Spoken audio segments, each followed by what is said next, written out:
Pensée par Binge Audio.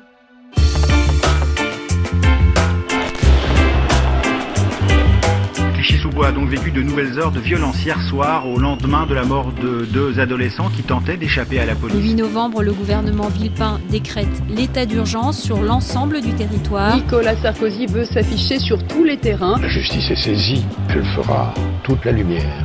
Elle sera sans faiblesse. Était-il poursuivi par la police? Des témoins l'affirment, mais les policiers démentent formellement. Ziad Benna et Bouna Traoré meurent électrocutés dans ce transformateur EDF de Clichy-sous-Bois. Ces jeunes essayaient d'échapper à la police, mais ils n'étaient pas à ce moment-là poursuivis physiquement par la police. Ce vol n'a jamais été avéré. Mais la violence ne règle jamais rien. Grand Paris Express, le Grand Tour.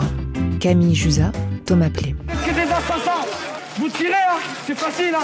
Nous on n'a pas d'armes, on a que des cailloux. Jamais rien.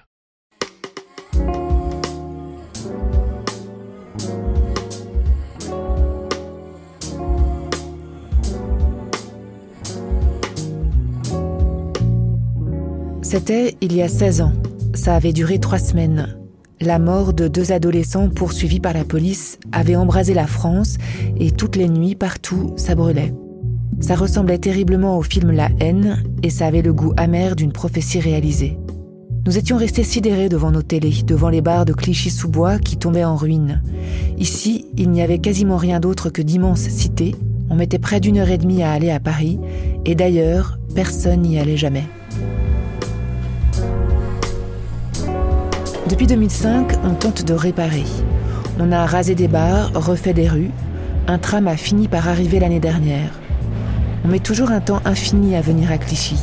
Un train jusqu'à Chelles, puis le bus 613 qui vous débarque dans des rues métamorphosées, des immeubles au cordeau et des chantiers partout. Derrière une palissade, d'immenses grues et des foreuses sont au boulot. Ici, bientôt votre nouvelle gare, dit le panneau, la ligne 16 du Grand Paris Express qui reliera enfin Clichy au reste de la métropole et qui doit sortir la ville de son isolement en 2025. Et puis, au milieu des travaux, un immense bâtiment rouge, les ateliers Médicis. Un centre d'art pour faire venir des artistes d'ailleurs, mélanger les regards, faire de nouveaux récits, abriter les jeunes pousses. Avec l'espoir que tout ça réuni, ces logements neufs, ce métro et de l'art, pourra peut-être casser la malédiction. 4e et dernier épisode à Clichy-sous-Bois et Montfermeil, dans les pas de Feda Wardak, architecte et constructeur en résidence aux ateliers depuis 3 ans. J'ai été approché fin 2017, si je ne dis pas de bêtises, par les ateliers Médicis, à une époque où ils mettaient en place un dispositif qui s'appelait les artistes-chercheurs associés aux ateliers Médicis. Donc c'était un groupe de 10 artistes qui venaient réfléchir à comment un lieu d'art contemporain, un centre culturel, se monte dans un territoire en transformation avec l'héritage qu'il porte, à savoir les révoltes sociales et urbaines de 2005. Moi, je m'interroge souvent sur la légitimité, au-delà même des architectes, mais surtout pour les architectes et urbanistes, à intervenir sur des territoires. Parce que parfois, le geste architectural, c'est de justement rien faire. Et ce qu'on a décidé ensemble, c'est que je passerai 6 mois, 1 an sur place, c'était ma volonté, plutôt à prospecter, à me balader, à être au sol, à habiter et à rencontrer les gens. J'ai passé beaucoup de temps aux archives et beaucoup de temps à marcher. Et depuis, je suis pas parti. Je suis là assez souvent et d'un projet, un autre projet naît et puis un autre naît.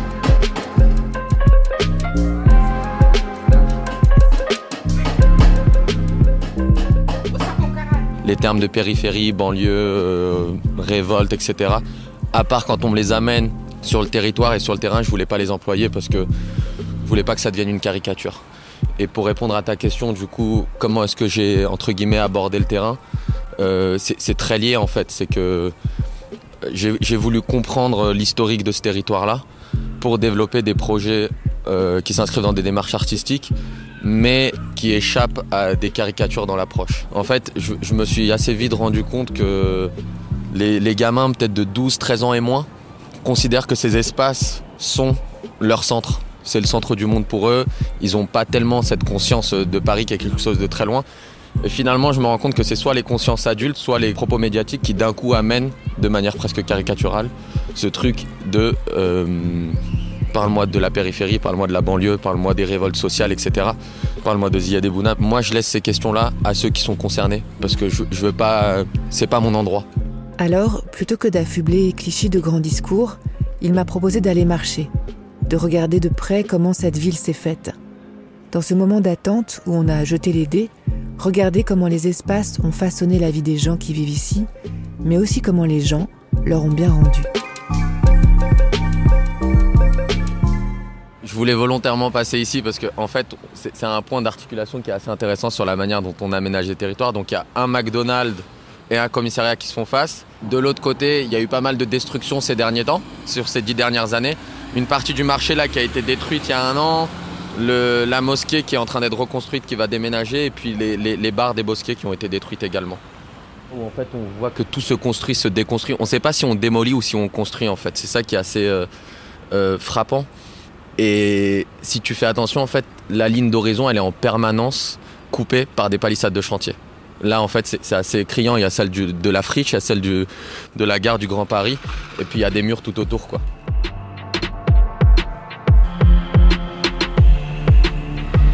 Du coup, on va se diriger vers la copro du Chêne Pointu. Le Chêne Pointu, c'est là qu'ont démarré les révoltes. Exactement. Et ça a assez vite pris dans toute la ville et puis dans les villes voisines, puis en France. Donc c'est un peu l'épicentre. La plupart des allées ou des copropriétés privées ici portent le nom d'oiseaux, de plantes ou d'un champ lexical qui renvoie à l'imaginaire de la forêt. Parce qu'en fait, tous ces ensembles-là se sont construits sur une forêt qu'on appelle la forêt de Bondy. Il n'en reste plus grand-chose en ville, si ce n'est le nom de ces allées et des copropriétés. Donc on a la Lorette, la Forestière, la Pelouse, les Pommiers, le Chêne Pointu, les Bosquets. Là on entre vraiment au cœur du Chêne Pointu, donc on est au centre quand on est au cœur. Il y a plus de vie durant l'été, là il fait quand même très froid. Et c'est la partie, disons, qui manifeste de l'abandon politique de ce territoire, avec des architectures complètement délabrées. Et il y a le début de certains démantèlements des tours qu'on trouve ici, des bars plutôt.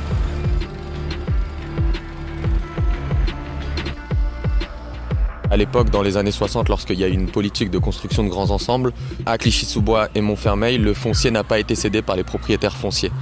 Du coup, pour construire ces grands ensembles, la gestion a tout de suite été privatisée. Et donc, c'est essentiellement des investisseurs étrangers qui ont acheté les lots. Très vite, les premiers propriétaires sont partis. Tout a été sous-loué.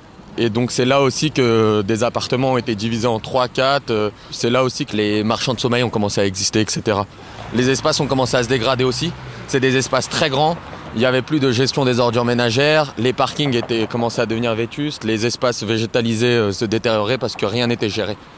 Et donc c'est ce qui a mené progressivement à l'abandon de ces espaces-là. Et donc en fait, au-delà du bâti ou de la trame urbaine, ce qui est intéressant, c'est plutôt les conditions de production et de commercialisation de ces ensembles-là.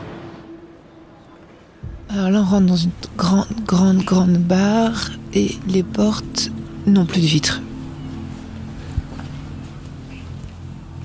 Bonjour. Bonjour. En ressortant de l'autre côté de cette immense barre vouée à la démolition, Feda Wardak m'a fait remarquer que tout le Chêne Pointu était entouré d'une palissade en béton. Et que si on regarde bien, toutes les cités, tous les grands ensembles sont comme ça isolés les uns des autres par des barrières, des palissades, des grilles à digicodes. Non seulement on est loin de tout à Clichy, mais à Clichy, tout est loin. La résidentialisation, c'est parfois une réponse politique à l'insécurité. C'est-à-dire qu'en fait, on va clôturer un ensemble qui appartient au même propriétaire pour justement permettre juste un accès pour ceux qui habitent dans cet endroit-là. Et donc, sauf que les gens avaient des pratiques qui étaient autres et il y avait des liens dans l'espace qui étaient faits entre deux copropriétés, etc. Et donc quand il y a une résidentialisation, souvent ça coupe ces chemins qui étaient autrefois dessinés et du coup parfois c'est des liens sociaux aussi qui se brisent. Je me suis assez vite rendu compte de quelque chose en marchant ici, c'est les difficultés ou les distances qu'on devait parcourir pour passer d'un point à un autre. Sauf qu'il y a eu un point intéressant, c'est que les gens se sont appropriés cet espace et ont facilité leurs usages quotidiens. Derrière nous, du coup, le chêne pointu et devant nous, une autre copropriété privée et un mur en parpaing qui sépare les deux. Et en fait, ce qu'on voit assez vite, c'est que le mur de parpaing est pété à des endroits assez stratégiques et ça se transforme en échelle, en fait. Et donc souvent, des collégiens passent par là et grimpent pour aller au collège qui est un peu plus bas et créent leur propre raccourci. Donc ça, c'est des éléments qu'on ne perçoit pas tout de suite, un peu invisibles, mais au fil des promenades, des rencontres, etc., on se rend compte de la pratique quotidienne des gens. Même des personnes un peu âgées jettent leurs courses et passent par-dessus le mur pour rentrer chez elles, quoi. Donc ça pose quand même à chaque fois la question de la part d'inclusion ou de considération de leur pratique quotidienne.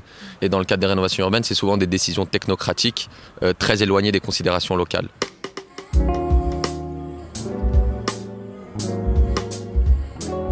On va traverser, on retombe sur le tram et de l'autre côté, on tombe sur un deuxième objet urbain qui, moi, m'a beaucoup intéressé pour son esthétique dans un premier temps.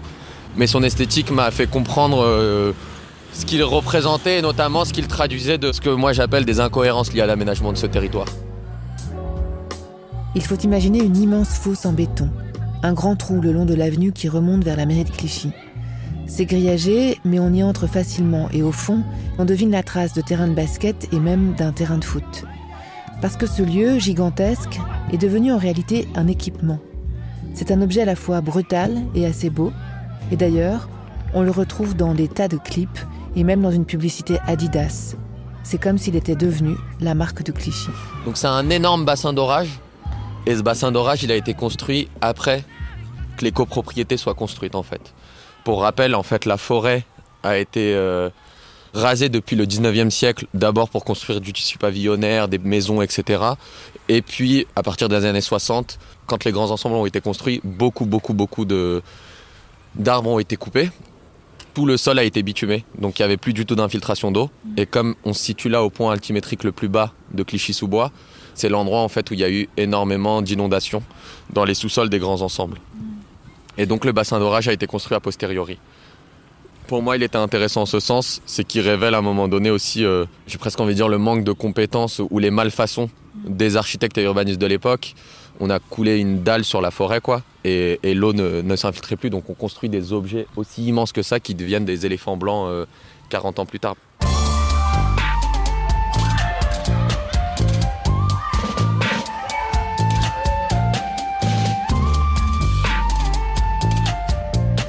Moi, je pense que l'urbanisme et l'architecture peuvent faire énormément de mal au quotidien de certaines personnes et ce territoire en témoigne pour moi. Il y a beaucoup de violence dans la manière d'aménager ce territoire. Il y a vraiment très peu d'équipements. Donc la question de la centralité, moi, elle m'intéresse aussi à cet endroit-là. Un nouveau centre, ça se crée aussi en rendant les territoires autonomes d'une centralité parisienne. C'est-à-dire que ici, lorsqu'on réfléchit, il y a essentiellement des écoles et il y a des logements. Donc d'un coup, ce territoire est dépendant de d'autres territoires qui sont, j'ai envie de dire, périphériques, parce que le centre, c'est ici. C'est pour ça qu'en fait, dès que je suis arrivé ici, notamment sur le bassin d'orage, et que j'ai vu beaucoup d'enfants, etc., ce qui m'a intéressé, c'est plutôt comment est-ce que, par moment, des communautés se donnent le droit de créer et de reconfigurer les limites d'un espace, de créer du programme et de créer de l'équipement, parce que c'est ce qui se passe aussi ici.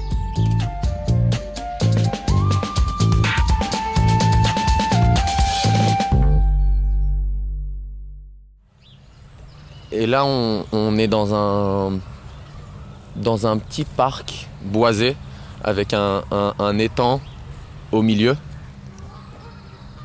Il y a une transition hyper nette quand même entre l'environnement très minéral dans lequel on se trouvait et là en fait on a les pieds presque dans la boue. Ça montre à quel point en fait c'est un territoire qui est fait d'immenses parcelles qui n'ont pas les mêmes programmations et donc on passe d'une situation à une autre très rapidement. Je sais pas si tu arrives à le sentir toi.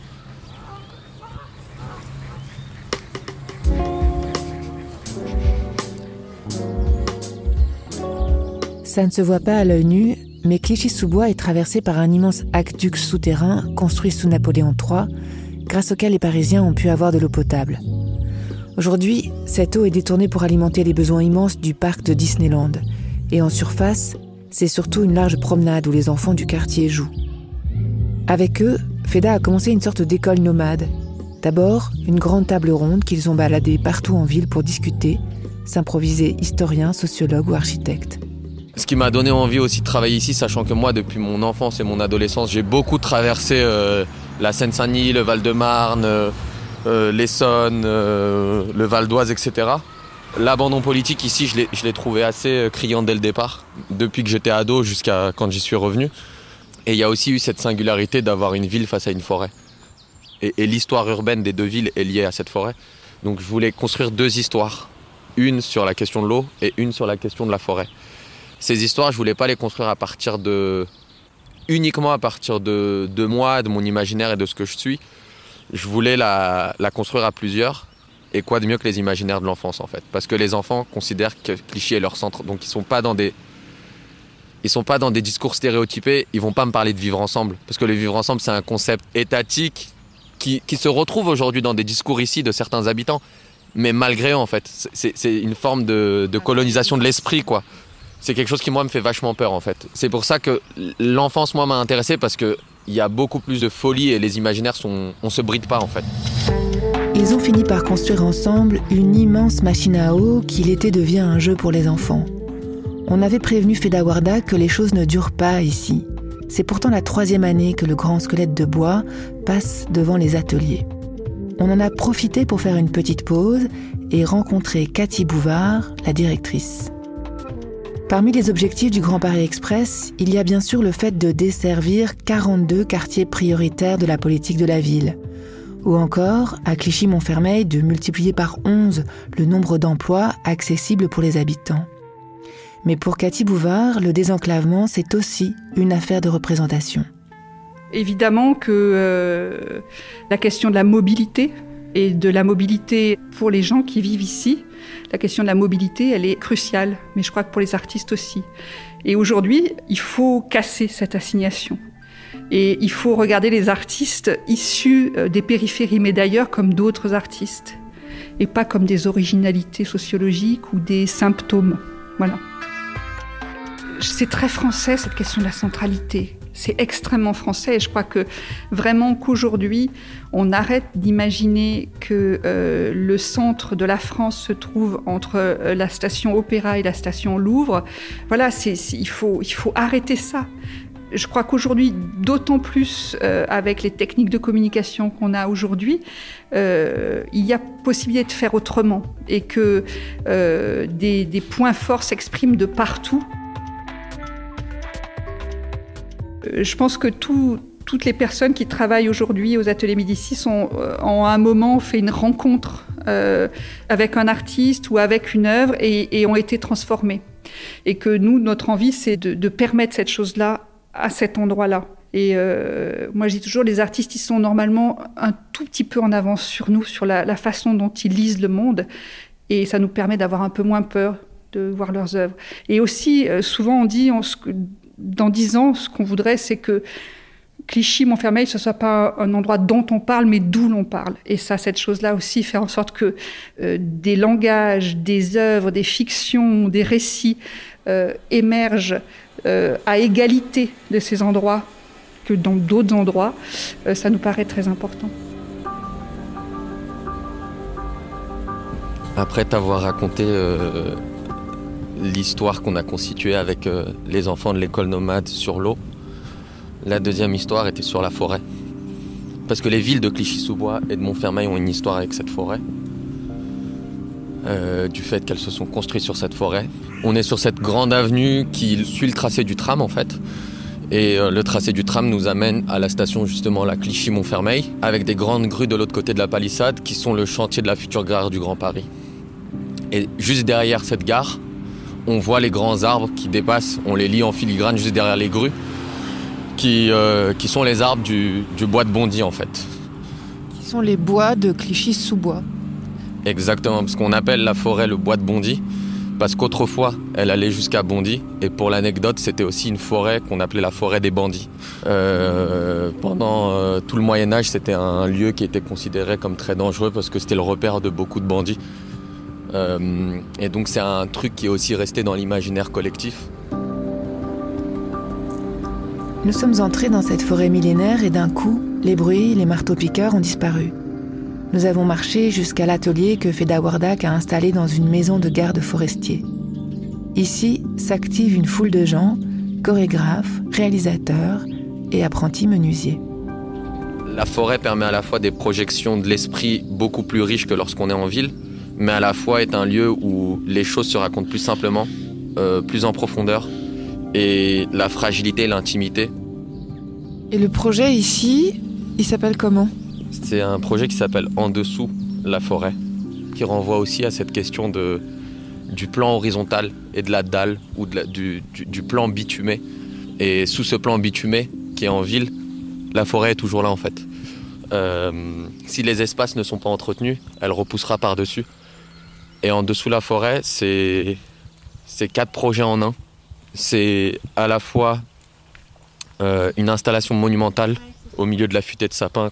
Cette installation monumentale, elle va permettre d'être le support à un second projet qui est une création chorégraphique. Il y a un film documentaire qui est réalisé avec Romain Rampillon. Et le dernier point, c'est une recherche scientifique à travers la mise en place d'entretiens et de podcasts pour tenter de mettre en place une cartographie du territoire très différente de celle qu'on a l'habitude de voir par le plan masse, par le haut, par les aménageurs. On avait plutôt envie d'être à l'échelle humaine et plutôt traverser du coup des territoires avec des personnes à la fois de Clichy-sous-Bois et de Montfermeil, mais à la fois extérieures. Ce qui nous a intéressé, c'est de mettre en avant des figures qui, à un moment donné, existent en dehors des endroits où on voudrait les faire exister, en dehors des caricatures dans lesquelles ils pourraient s'inscrire. En fait, c'est de mettre en avant la capacité pour certaines personnes à reconfigurer les limites des espaces qu'elles habitent. Et du coup, toute l'ambivalence qui existe et qui, moi, m'intéresse, c'est est-ce que c'est la manière dont les aménageurs décident de créer les espaces qui dictent nos mouvements, ou est-ce que c'est à un moment donné notre capacité à les reconfigurer, à retravailler dessus, à les approprier, qui vient définir la pratique des espaces.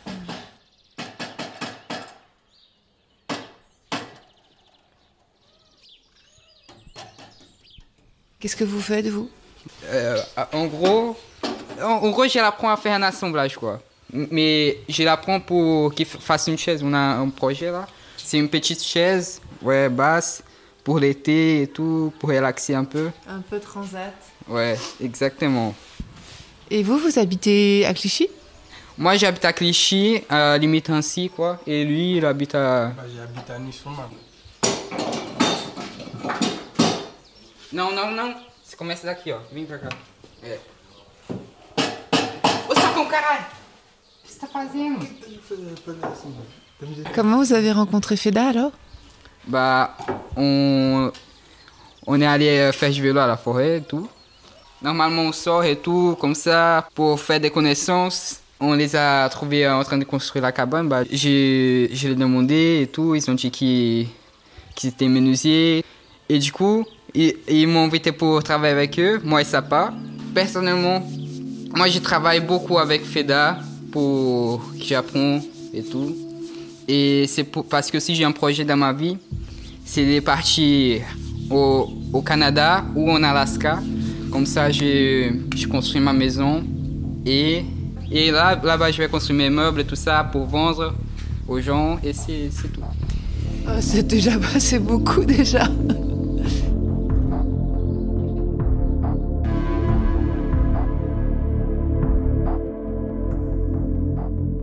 Dans beaucoup de quartiers prioritaires de la politique de la ville, on essaye de mettre en place aujourd'hui des antennes culturelles, des centres d'art, des choses comme ça. Et je pense que c'est intéressant si ces endroits-là, ne pas arriver avec une culture héroïque.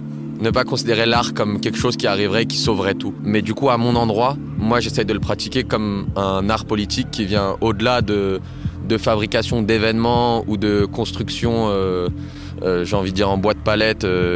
Ça ne m'intéresse pas. C'est comment est-ce qu'à un moment donné, on vient créer sur plusieurs années des processus communs et pas des processus d'accompagnement. C'est pas l'artiste héros qui va venir accompagner des gens ici.